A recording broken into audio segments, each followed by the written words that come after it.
বলুক না, আজকে দেখুক সারা, যেমন সারা ভারতবর্ষ দেখে ফেলেছে, আর দেখুক এরা কি করতে পারে।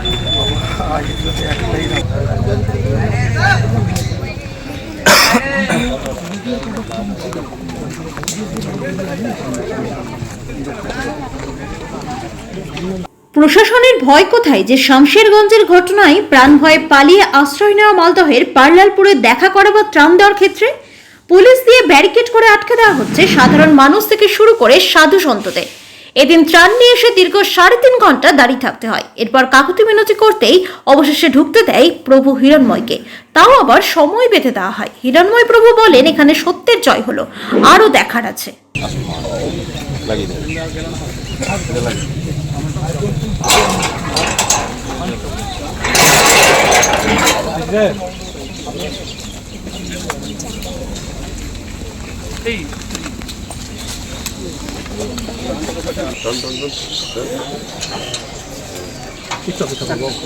কালকে আসার কথা ছিল, আইসি আমাকে ফোন করলেন, আমি ফোনটা রিসিভ করেছিলাম।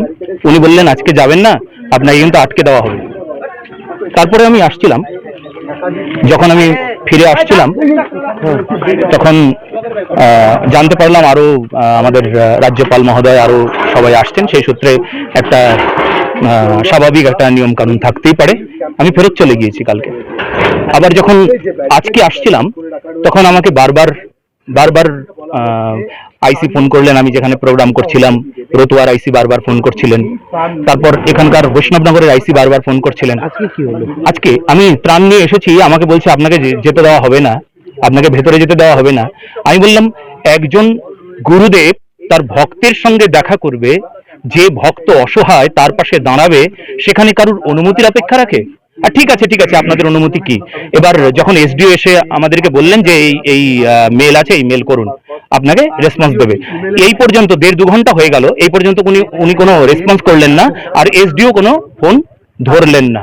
আমরা ডিএমকে মেল করেছি, মোটামুটি 2 ঘন্টা ধরে দাঁড়িয়ে আছি। ফলগুলো শুকিয়ে যাচ্ছে, আমরা ওখানে ভেতরে প্রবেশ করব। এনারা যতক্ষণ পর্যন্ত ওনারা না বলবেন ততক্ষণ পর্যন্ত আমরা দাঁড়িয়ে আছি।